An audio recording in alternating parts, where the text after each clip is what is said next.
Marriage in Saudi Arabia. As you see me enjoying the dance, there was a marriage ceremony taking place behind that dance.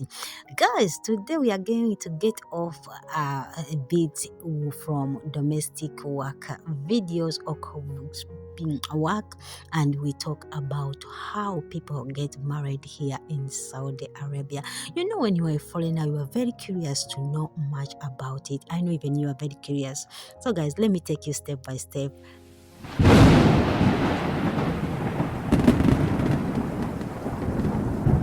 Hello everyone, welcome back to my channel. Good morning, good evening, good afternoon, wherever you are watching me from.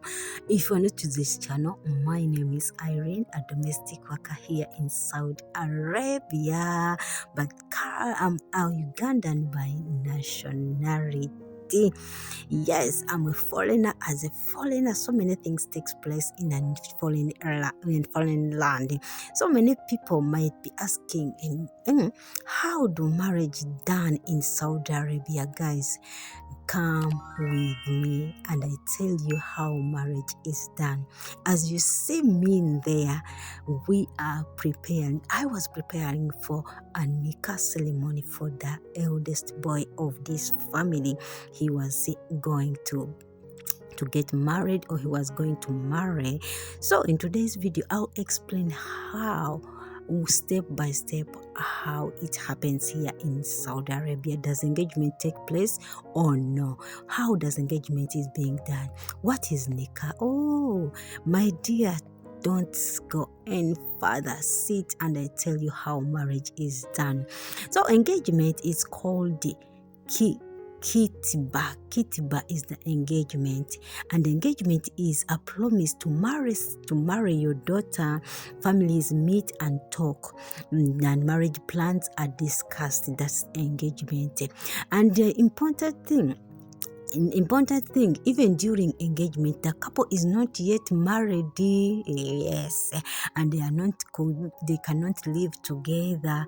They cannot behave like husband and wife as in our country. The engagement takes place when you already know each other.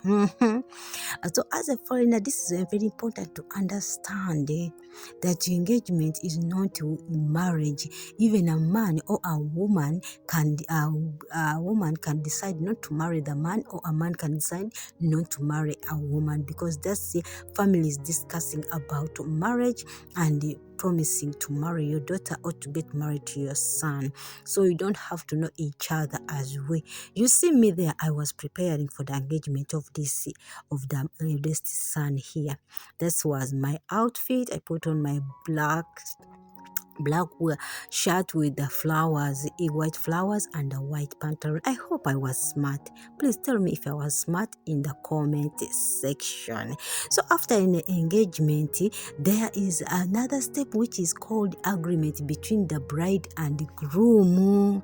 Yeah, after the engagement, marriage moves forward. So that's why after the engagement, when the families meet, most especially the father and the father of the bride and the father of the groom, they meet on that engagement after the son has seen the wife to marry, so they come into agreement. So after the engagement, they move forward with the agreement.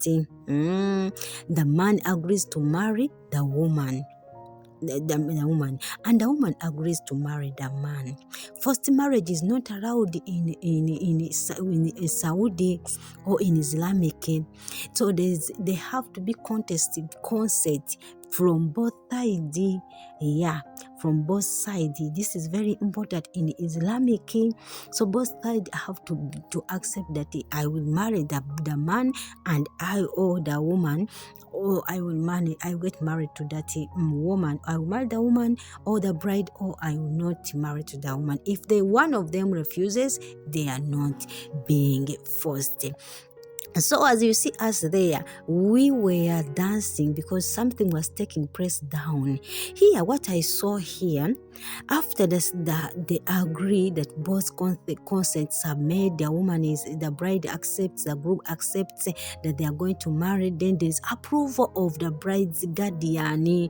Yeah, that's what that's what we call wali. Wali, the bride must have a guardian called wali. Called a wali. Usually the father or the closest male relative, which means that if your father is dead, your closest relative is also a male relative takes over. So that's me dancing. I will be telling you that's me dancing that the engagement was the marriage was taking place. Usually the marriage takes place in the woman's home. So here, since the man was the boy was the one getting married, so they had to go to the bride's home to get married to perform the Nika. So here we're just watching on the TV, and the dance was taking place, the music. So I entertained myself. Okay, let's go on. So when the guardian or the male relative or the father accepts it, he protects the bride's rights. The protection of the bride's right is done by the father or the closest male relatives, which means your brother can be your wali. So he confirms the marriage. Without the wali's approval, the marriage cannot take place, which means if your father does not accept for you to get married to that man, my dear, you cannot get married. These videos were taken recently on the day when the boy was getting married. So the boy, if the bride's guardian does not approve, the marriage will not take place. Then the dowry agreement goes on. So which means on today we were on the Nika. So when the dowry, before marriage, the groom gives a dowry called the mahr. In our language, in my language, we call it mahali. So it's called mahr. It belongs only to the bride. It can be money, gold, or gifts. The amount is agreed before marriage. So as a domestic worker, I learned this. This is the woman's right, not payment to her family. Yeah, it's a woman's right. That's why when they are separating, a woman has to return back that dowry. But my dear, in my culture, we don't return dowry. In my culture as a Ugandan, even if we separate, we don't return the dowry. So any man who marries a Ugandan, just know that your bride price will not be returned to you, but rather it will be taken. That's your woman's bride right.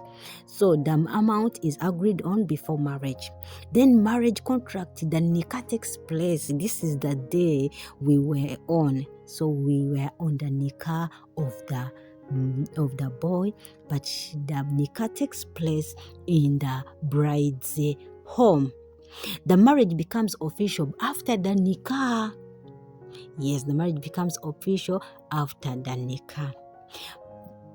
And so, present during Nika is the bride and the groom.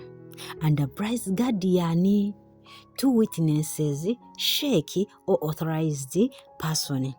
This contract is read and accepted by everyone. This is the step that makes the couple husband and wife. Hey, so my dear, as you see us in the video, enjoying, dancing, smiling, it was the Nika of the man. So since it takes place in the bride's home, whereby the men are the ones who go to the house of the brides. So men of the family of the man, they go to the bride's home, they talk about the bride, they do everything. So the sheikh is there. That's when it's confirmed that the two are married, which means now the boy in this house, the eldest son in this house, is officially married. He's free to do the things of husband and wife. So after there, the legal terms takes place. You get me? The illegal term. So today, for us here, as the engagement or the Nika was taking place in the bride's house, they had to connect the family of the woman they connected them to watch directly what is happening in the bride's house, how the Nika is taking place. So we arranged here, the ladies were here, the family of the boy, they were here in our house, and the Nika was taking place. That's why you saw us dancing and celebrating as we wait for the men to come back, as the process was taking place of marriage or of Nika is taking place between the two, the groom and the bride, in the bride's home, in between the sheikhs and the witness of the bride and the groom. So for us, we enjoyed from home. You see me very happy, smiling and enjoying the music. And now after from there, they take legal actions by registering their marriage. But I will take it from there when the wedding takes place, the wedding ceremony takes place, and what lesson do we learn from this marriage, all when the wedding takes place, because we have to enjoy the wedding. This was the Nika, and the wedding is going to take place anytime from now. Since the Nika is done, we took some pictures, personal pictures and other group pictures, just for remembrance. I love you guys. Thanks for being here. Please subscribe, like, share and comment. God bless you. Bye bye. Hope you learned something.